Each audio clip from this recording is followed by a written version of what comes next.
नमस्कार मेरे प्यारे दोस्तों, कैसे हैं आप सभी। उम्मीद करती हूँ आप सभी अच्छे होंगे। तो दोस्तों, आज मैं लेकर आई हूँ कर्मणी मौत की एक दास्तां का पार्ट 6। तो दोस्तों, मेरी ये कहानी सुनने के लिए मेरे चैनल को लाइक करें, शेयर करें और सब्सक्राइब करना ना भूलें। तो कहानी शुरू करते हैं आज की कर्मणी मौत की एक दास्तां भाग 6। आगे की कहानी इस तरह से है। लेकिन आप यह तलाश कहाँ से शुरू करेंगे मुखिया जी, ने पूछा। पहाड़ी वाले बाबा के घर से। आप लोगों में से कोई बता सकता है कि आकर्षक का घर कहाँ था, राहुल ने पूछा। पोस्टमैन साहब ने कहा कि नहीं, रहता तो वह इसी गांव में था, पर उसका घर हम में से किसी को पता नहीं।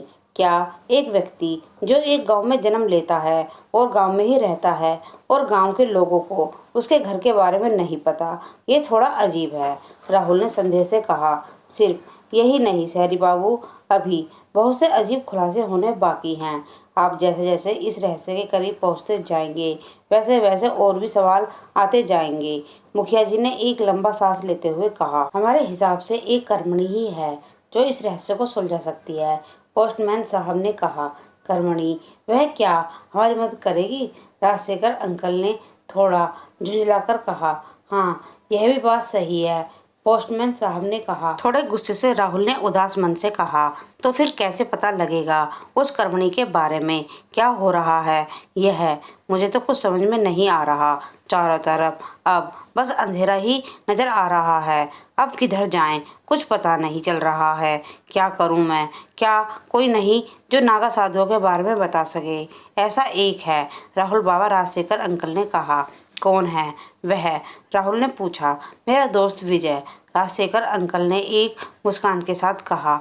आपके दोस्त कहाँ रहते हैं? वो राहुल ने पूछा। यहीं इस गांव में रहता है। वह मेरे इस कॉटेज में जाने के बाद मुझे भूल गया, पर मुझे वह याद है। वह हमारी मदद जरूर करेगा, क्योंकि बचपन से ही उसे सन्यासियों के बारे में पता करने का बहुत अच्छा लगता था। वह हमेशा उनके बारे में जानने के लिए कई किताबें और कई सन्यासियों से भी मिला करता था, राजशेखर अंकल ने कहा। राहुल खड़ा होते हुए बोला। चलिए अंकल, फिर चलते हैं उस विजय के घर पर। लेकिन शहरी बाबू, मैं कल ही उनके घर पर ही चिट्ठी पहुंचाने गया था, पर उनके घर पर ताला लगा हुआ था। चलिए, मैं अभी आप ही के साथ चलता हूँ। राहुल कार में बैठा। फिर राजशेखर अंकल और पोस्टमार्टम साहब आकर कार में बैठ गए। राहुल ने कार स्टार्ट करने की कोशिश की, लेकिन कार स्टार्ट नहीं हुई। शायद उसके इंजन में कोई खराबी आ गई थी। ओह शिट, आज का दिन ही खराब है, राहुल ने कार पर हाथ को मारते हुए कहा। शहरी बाबू, चलिए ना, विजय का घर ज्यादा दूर नहीं है, पैदल ही चलते हैं, पोस्टमैन साहब ने कहा। अब इसके अलावा उपाय ही क्या है? राहुल ने कहा। तीनों पैदल ही चल पड़े। रास्ते में चलते हुए राहुल ने कहा। अंकल, आपको क्या सही में लगता है कि विजय हमारी कोई मदद कर पाएंगे? क्योंकि बचपन के शौक उम्र के साथ अक्सर बदल जाते हैं, राजशेखर अंकल ने कहा। हो सकता है कि विजय अपने बचपन की शौक भूल गया हो, पर उसने जो जानकारियां बचपन में इकट्ठी की हों, उससे हमें कुछ पता चल जाए। ठीक है, चलिए चलकर देखते हैं, राहुल ने कहा। यह रहा शहरी बाबू, यही है विजय का घर, लेकिन इस पर तो अभी भी ताला लगा हुआ है। राहुल के पैर में कुछ चुभा। उसने देखा कि एक चींटी ने काट लिया था। राहुल ने कहा। चलिए आप लोग यहाँ से, यहाँ पर कुछ नहीं मिलने वाला, राजशेखर अंकल ने कहा। लेकिन एक बार हम लोगों को अंदर चल देख लेना चाहिए। लेकिन यूँ इस तरह किसी के घर में बिना पूछे जाना अच्छा नहीं, पोस्टमैन साहब ने कहा। राजशेखर अंकल ने कहा। हमें माफ़ कीजिए, परंतु इसके अलावा हमारे पास कोई उपाय नहीं है। यदि कोई उपाय होती तो हम यह बिल्कुल नहीं करते, राहुल ने कहा। नहीं अंकल, हम दोनों इस घर में नहीं जाएंगे। ऐसे किसी के घर में उसके ना होने पर और ना इजाज़त जाना सही नहीं है, राजशेखर अंकल ने कहा। ठीक है राहुल बाबा, फिर अब क्या करें? वापस चलते हैं, होटल लंच करते हुए सोचेंगे, राहुल ने कहा। पोस्ट मास्टर साहब, राहुल और राजशेखर अंकल तीनों वहां से वापस चल दिए। रास्ते में एक आदमी राहुल की कार को लेकर उसके पास आया और कहा। ही हैं शहरी बाबू? हाँ हाँ, यही शहरी बाबू है मिस्त्री जी, पोस्टमास्टर साहब ने कहा। राहुल ने पूछा। यह आप मेरी कार क्यों चला रहे हैं? उस आदमी ने कार से बाहर निकलते हुए कहा। यह कार खराब हो गई थी तो मुखिया जी ने मुझे फ़ोन किया, क्योंकि मैं एक कार मिस्त्री हूँ, और फिर मैंने इसे ठीक कर किया। मुखिया जी ने मुझे यह कार आप तक पहुँचाने को कहे और कहा है कि आप लोग विजय के घर पर गए हुए हैं, इसलिए मैं इसे इधर लेकर आ गया। यह कहकर उसने राहुल को चाबी दे दी और वापस चला गया। राहुल ने कार का दरवाज़ा खोला और अंदर बैठते हुए राजशेखर अंकल को बैठने का इशारा किया।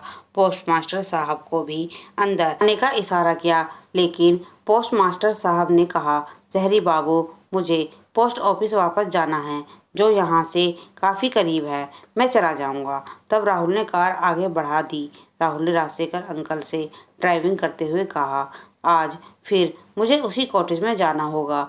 लेकिन क्यों? राजशेखर अंकल ने चौंकते हुए कहा, क्योंकि आज मेरा दिल कह रहा है कि आज उस कॉटेज में जाकर मुझे करमणि के बारे में सारी बातें पता चल जाएंगी। राहुल की आंखों में विश्वास साफ साफ नजर आ रहा था। राजशेखर अंकल ने कहा, लेकिन आपको ऐसा क्यों लग रहा है?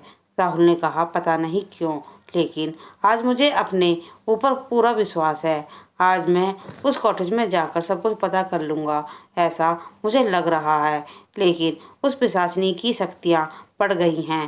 राजशेखर अंकल ने कहा, नहीं अंकल, मेरे मन में अपने आप यह बात आई है। मैं इसे जानने के लिए एक बार करमणि कॉटेज तो जाऊंगा ही। लेकिन राहुल बाबा, राजशेखर अंकल बात पूरा करते हुए उससे पहले ही राहुल ने कहा, अंकल मैं अभी तो वहाँ जाऊंगा ही, चाहे जो हो जाए। तब तक होटल आ गई थी। दोनों शांत हो गए। राहुल ने अंदर जाकर खाने का ऑर्डर दिया और फिर खाना खाकर वह कमरे में चला गया। राजशेखर अंकल भी अंदर गए और बोले, राहुल बाबा, आपके मन में ये ख्याल आया ही कहाँ से? आप बार बार उसी कॉटेज में जाकर खतरा क्यों मोल ले रहे हैं? मैं अभी लक्ष्मी मैम साहब को फ़ोन करके बताता हूँ, उसका कोई फ़ायदा नहीं है अंकल, राहुल ने कहा। राजशेखर अंकल राहुल की तरफ देखते हुए, क्या मतलब आप उनकी भी बात नहीं मानिएगा? नहीं नहीं, क्योंकि उस कॉटेज में जाने की वजह से सभी लोग मुझे भूल गए होंगे। आप खामखा परेशान हो रहे हैं, मुझे कुछ नहीं होगा। मैं क्या कहूँ राहुल बाबा, मेरी तो आप सुनेंगे नहीं। आप बताइए मुझे क्या करना है? राजशेखर अंकल ने नाराजगी जाहिर करते हुए कहा, आप अपने दोस्त विजय के घर पर नज़र रखिए और कुछ भी हो तो उसे एक पेपर पर नोट कर लीजिएगा, राहुल ने कहा। लेकिन ऐसा क्यों? राजशेखर अंकल ने पूछा। क्योंकि उसे कॉटेज में जाने के बाद तो आप भी मुझे भूल जाएंगे, राहुल ने कहा। तो फिर तो मुझे चंडी मंदिर में रहना चाहिए, राजशेखर अंकल ने कहा। नहीं नहीं अंकल, अब इसकी ज़रूरत नहीं, क्योंकि अब की बार आर पार का युद्ध होगा। या तो मैं करमणि से जीत जाऊंगा या फिर हार जाऊंगा, और मैं यदि जीता तो आपकी यादें नहीं जाएंगी, और यदि हारा तो मेरे याद में रोने वाला कोई नहीं होगा। इस बात की मुझे खुशी होगी। यह कहते हुए राहुल की आंखें भर आईं। राजशेखर अंकल की आंखों में से भी आंसू निकल आए। उन्होंने कहा, राहुल बाबा, आप ऐसा क्यों कह रहे हैं? मैं विजय के घर पर नज़र रखने नहीं जा रहा, मैं चंडी मंदिर जा रहा हूँ। अंश के रूप में शेयर करें। अंकल, मैं कह रहा हूँ ना कि आप विजय के घर जाइए, मैं अब की बार जरूर जीतूंगा, राहुल ने कहा। राजशेखर अंकल मायूसी के साथ वहाँ से चल दिए। सूरज के ढलने के साथ ही राहुल पूरी तरह से तैयार हो चुका था। वह एक बैग कंधे पर डाला और फिर उसी कॉटेज के पास पहुंच गया। अब की बार उसकी कार होटल पर ही थी और वह पैदल ही कॉटेज की तरफ गया था। पहले राहुल ने बाउंड्री के चारों तरफ एक चक्कर लगाई। शाम हो चुकी थी, फिर भी आज वहाँ से अजीबोगरीबो आवाज़ नहीं आ रहे थे, और हर एक शाम को आते हैं। राहुल ने थोड़ी देर उस आवाज़ के आने का इंतजार किया, पर आज वह कॉटेज पूरी तरह से सामान्य दिख रहा था। राहुल बाउंड्री के दरवाजे पर पहुंचा। वहाँ पर वही वॉचमैन था। उस वॉचमैन ने कहा, साहब, आपका स्वागत है।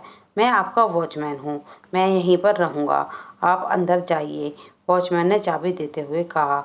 राहुल ने चाबी वॉचमैन से लेते हुए एक हल्की सी मुस्कान दी।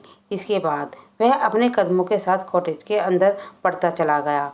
हर एक कदम के साथ उसका आत्मविश्वास और भी बढ़ रहा था, और साथ ही साथ उसके चेहरे पर मुस्कान और तेज हो रही थी। राहुल कॉटेज के दरवाजे पर पहुंचकर उसे हॉल अंदर से चमगादड़ की एक फौज ने फिर से राहुल पर हमला किया और पूरे घर में लाइट आ गई। लेकिन राहुल की मुस्कान अभी भी बड़ी हुई और उसने घर के अंदर पहला पैर रखा इसी के साथ कि लाइट चली गई। राहुल के चेहरे पे की मुस्कान बढ़ गई। उसने आवाज लगाई, वॉचमैन वॉचमैन। लाइट अपने आप आ गई।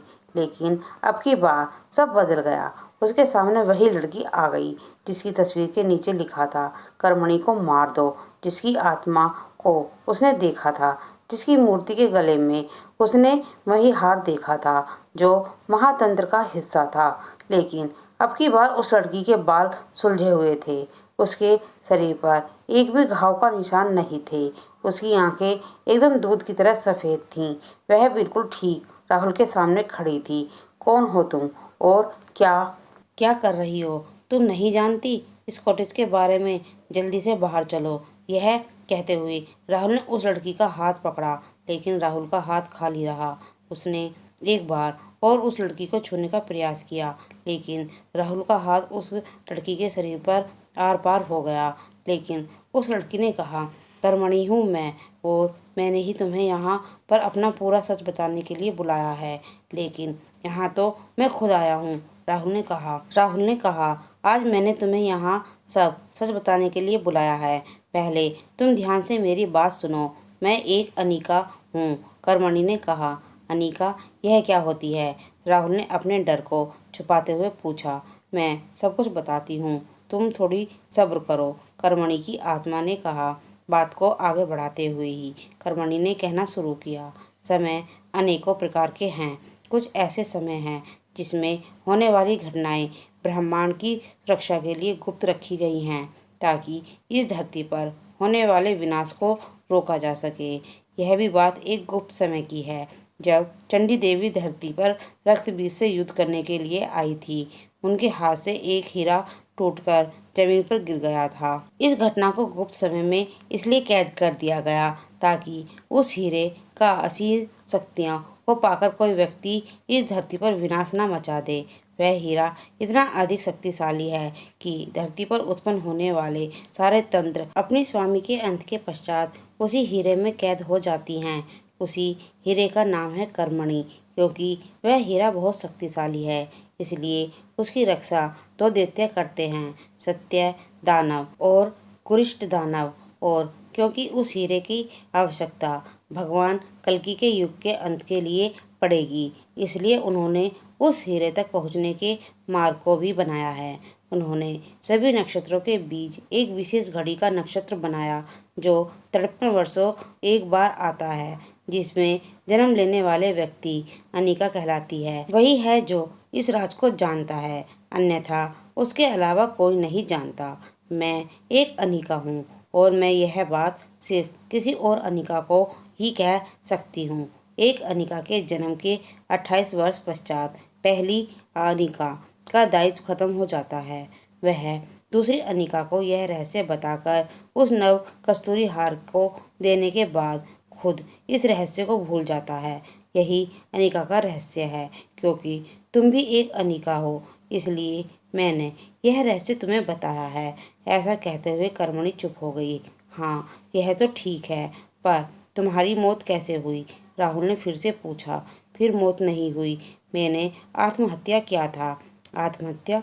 राहुल के मुंह से बस यही निकला और वह शून्य हो गया। हाँ, यहाँ पर आज से 18 वर्ष पहले एक और तंत्र हुआ था। बात कुछ इस तरह से है। मैं अपने पिता के साथ यहाँ पर रहती थी। हम दोनों के साथ एक वॉचमैन भी था जो अक्सर बाहर ही रहता था। एक शाम को एक तांत्रिक हम लोगों के यहाँ आया और घर में रुकने का आग्रह करने लगा। क्योंकि घर पर मैं थी, इसलिए पापा ने उसे साफ साफ मना कर दिया। तब फिर वह तांत्रिक बाहर में ही अपना बोरिया बिस्तर बिछाने लगा। पता नहीं फिर क्या हुआ, पापा खुद उसे अंदर ले आए। उस तांत्रिक के घर में आते ही अचानक बहुत सारे चमगादड़ अंदर से पता नहीं कहाँ से बाहर निकले। उसके पहले कदम के साथ ही सारे घर की लाइट चली गई। पापा ने अंदर जाकर देखा तो मैंने स्विच गिर गई थी। तभी पापा की आवाज़ आई, मैम साहब, मैंने ठीक कर दिया। कनेक्शन ऐसा उन्होंने क्यों कहा ये मुझे बिल्कुल नहीं पता। तभी एक औरत किचन की तरफ से आती है और औरत मुझे पहली बार दिखाई दी। मैंने कहा, आप? मैं शांताबाई। मैम साहब, मैं यहाँ पर काम करती हूँ। मैं चलती हूँ मैम साहब, कल सुबह फिर आऊँगी। ऐसा कहने के अगले ही पल पूरा घर खाली हो गया। वहाँ पर सिर्फ मैं और मेरे आगे वह तांत्रिक खड़ा था। उसकी आंखें यूं बड़ी बड़ी, मेरे अंदर पता नहीं अपने आप डर की लहर दौड़ पड़ी। मैं सिहम गई। उसी वक्त के बाद मेरी जब आंखें खुली तो मैं उसी कमरे में थी जहाँ पर तुम गए थे, जहाँ मेरी तस्वीर के नीचे लिखा था, कर्मणि को मार दो। उसकी तंत्र क्रिया को देखकर मैं डर गई और चिल्लाते हुए पूछा, यह क्या है कर रहे हो तुम? यहाँ पर मुझे क्यों लाए हो? पापा कहाँ हैं? पापा, पापा। मंत्रों की आवाज़ से पूरा कमरा गूंज चुका था। मेरे किसी भी प्रश्न का उत्तर नहीं मिल रहा था। तभी मुझे याद आया कि एक अधेड़ उम्र की औरत ने, यही कोई 50 या उससे अधिक उम्र होगा, उन्होंने मुझे एक हार देते हुए कहा था, बेटी यह हार मायावी है, इसका नाम नव कस्तूरी हार है। और उन्होंने मुझे वही कहानी सुनाई जो मैंने तुम्हें सुनाई थी। हो सकता है यह यहाँ उसी के लिए आया हो। मैं तुरंत उस कमरे की तरफ भागी जिस कमरे में वह हार रखा हुआ था, लेकिन सारे घर के दरवाजे अपने आप एकाएक बंद हो गए थे। मैं उसी कमरे में वापस अपने आप खींची चली गई जिसमें वह तांत्रिक था। मैं उसके सामने रोई गिड़गिड़ाई, पर वह अपने मंत्र बोले ही जा रहा था। लगभग 10 मिनट बाद उसने कहा, मुझे वह हार नहीं बल्कि तुम चाहिए। तुम एक अनिका हो। तुम्हारी शक्ति पाकर ही मैं उस मणि तक पहुंच पाऊंगा, कर्मणि तक पहुंच पाऊंगा। इतने में ही वहां पर पड़े हुए फरसे से मैंने उस तांत्रिक का सर धड़ से अलग कर दिया।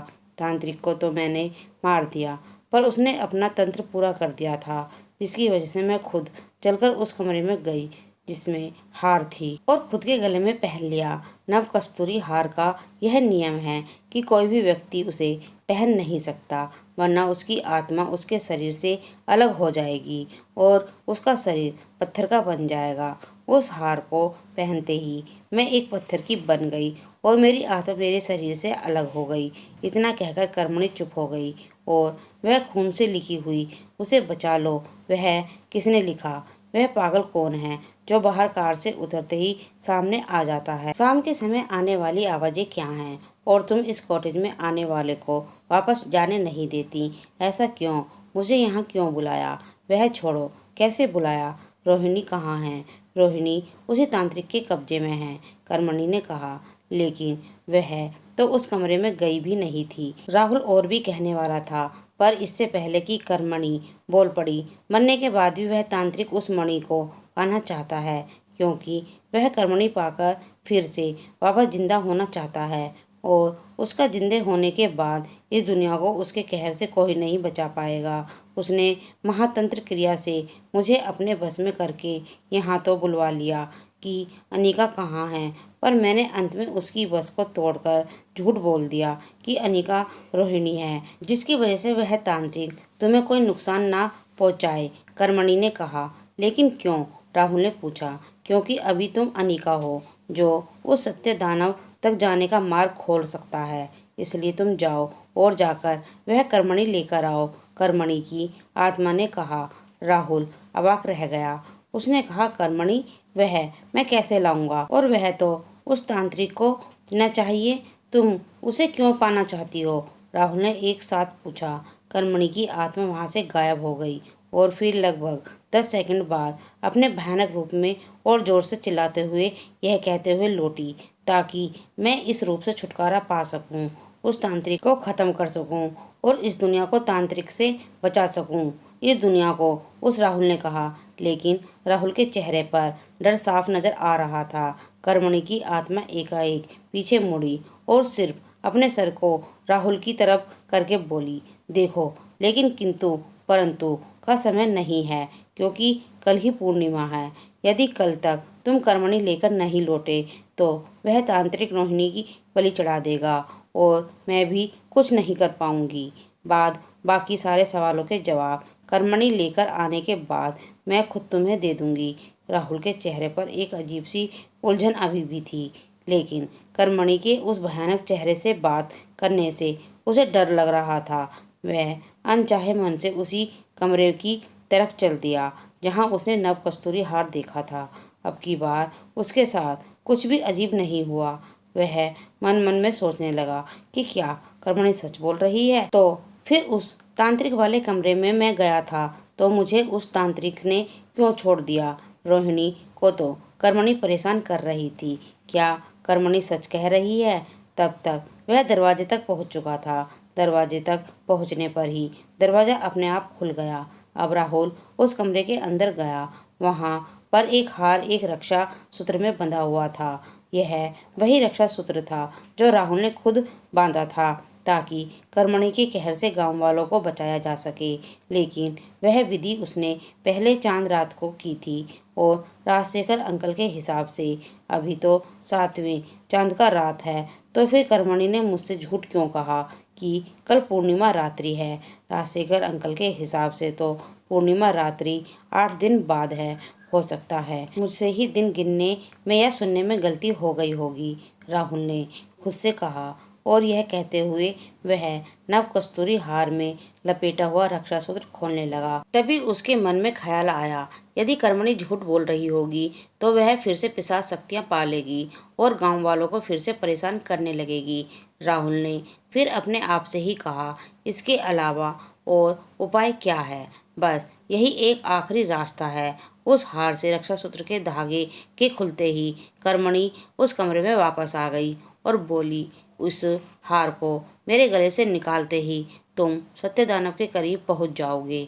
लेकिन राहुल कुछ बोलने वाला ही था कि कर्मणि की आत्मा वहां से गायब हो गई। विश्वास राहुल अब उसी रास्ते पर खड़ा था जहां से एक रास्ता विश्वास की तरफ जाने वाला था और दूसरा अंधविश्वास की तरफ।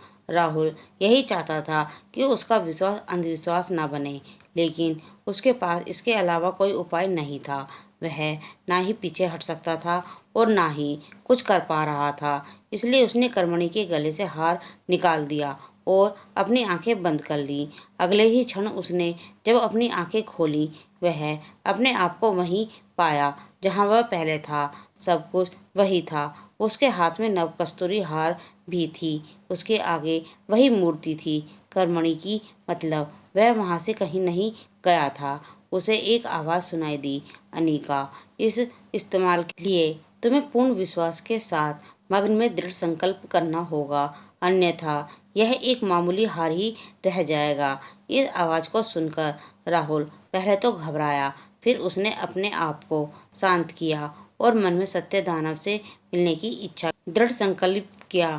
तब उसने अपनी आंखें खोली तो उसने पाया वह तो खड़ा है, पर उसके सामने से अनेक प्रकाश की किरणें काफी तेजी से गुजर रही हैं। उसके पैर जमीन पर ही हैं, पर उस कमरे में नहीं, बल्कि एक खुले मैदान में पहुंच चुका है और उसके ऊपर से आकाश अपने आप पीछे गुजर रहा है।